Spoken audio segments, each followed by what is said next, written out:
All right, let's jump right into this. Today, we're talking about the incredible story of a fruit that's making a huge comeback. And I mean, it's not just showing up in kitchens again, it's transforming entire communities and even ecosystems. It's called Jatobá.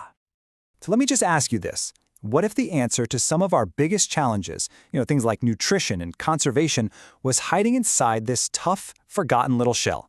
Yeah, this story might just convince you that it is. So our journey starts in the Brazilian Cerrado. Now this is a massive savanna, one of the most biodiverse places on the entire planet, but is also one of the most threatened. And somewhere deep inside it, that's where we find our hidden gem. The name itself, Jatobá, kind of gives you the first clue. It comes from the indigenous Tupi language, and it literally means hard fruit tree. And let me tell you, they were not kidding. This really tells you something about its character right from the get-go. Because, on the surface, the Jatobá is, well, it's a bit of a challenge. It's got this rock-hard, woody shell, and when you finally manage to crack it open, you don't find some juicy pulp. You find a dry, almost dusty powder with this really, really strong and distinctive smell. So yeah, not exactly an easy sell, right? But the story definitely does not end there. Because once you get past that tough exterior, that's when you find something truly remarkable. So let's actually look at what's inside. That's right, that strange, floury pulp is absolutely packed with nutrients. We're talking more potassium than the fruit we all think of for potassium, the banana. And it just keeps going. It also has more calcium than milk. It's really hard to overstate how huge that is, especially coming from a fruit that's just harvested from the wild. So here's the bottom line. It's also naturally gluten-free. It's a fantastic source of fiber, iron, and zinc, and people in these communities have used it for generations as a natural pick-me-up. This isn't just some fruit. It's a genuine superfood that's been hiding in plain sight. But the power of Jatobá goes way beyond just nutrition. It's actually become a kind of currency for communities, a real tool for empowerment, and maybe most importantly, a reason to keep the forest standing. I mean, this quote from Benvida Nunes Leite, it just says it all. For her and so many others, especially women, harvesting and selling Jatobá has meant a shift from, not having enough money for food to true economic independence. It is a complete life changer, and it's all driven by a native fruit. And this isn't just one person's story. There's this powerful movement growing all across the Cerrado, and it's being led by women's cooperatives. Groups like Cooper Wasu, Sertão, and the others you see here, they're organizing everything from the harvest to the sale, creating this incredible, coordinated economic force. This whole practice has a name: agro-extractivism.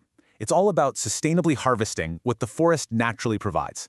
And what it does is prove that the forest is actually more valuable standing than it is cleared, all while providing a real, dignified income for families. So how does this hard, kind of dusty fruit actually get to our plates? Well, its journey into the kitchen is just as surprising as its nutritional profile. The process itself is just beautifully simple and sustainable. Collectors gather the pods that have already fallen to the ground naturally. Then, after cracking that tough shell, the dry pulp is simply sieved. That's it. It creates this fine, ready-to-use flour. No fancy machines, just generations of knowledge. So what do they do with that flour? Well, for generations, it's been a staple ingredient in these cookies, or bolachas. For people all across the region, this is the taste of home. It's really at the heart of their culinary tradition. But here's where things get really exciting. That same humble flour is now being discovered by high-end chefs. Take Chef Sebastian Parasole, for instance. He uses both raw and toasted Jatobá flour to build these complex flavors and savory dishes. He's taking it from a simple home ingredient to a total gourmet sensation. And its impact is getting bigger. In the state of Tocantins, this super nutritious flour is now being added to public school lunches through a national school feeding program. It is such a brilliant model. It fights malnutrition while at the same time supporting the very communities that are protecting the forest. It's a win-win. So what does the story of this one fruit tell us about the future? Well, it shows us a path forward, a path where ecology and the economy aren't fighting each other, but are actually deeply connected. The Cerrado, as we said, is facing massive threats from deforestation, mostly for big agriculture. But by creating a real market for fruits like Jatobá, this idea of agro-extractivism gives the forest economic value. All of a sudden, choosing a cookie made with Jatobá flour becomes an act of conservation. Just like Chef Parasoli predicted, one day, Jatobá will be gourmet. Well, you know what? That day is pretty much here. Its journey from this forgotten, hard fruit to a celebrated ingredient, it just shows us the incredible potential that's locked away in our native ecosystems. Which leaves us with this final, really important question. The Jatobá was there the whole time, just waiting to be rediscovered.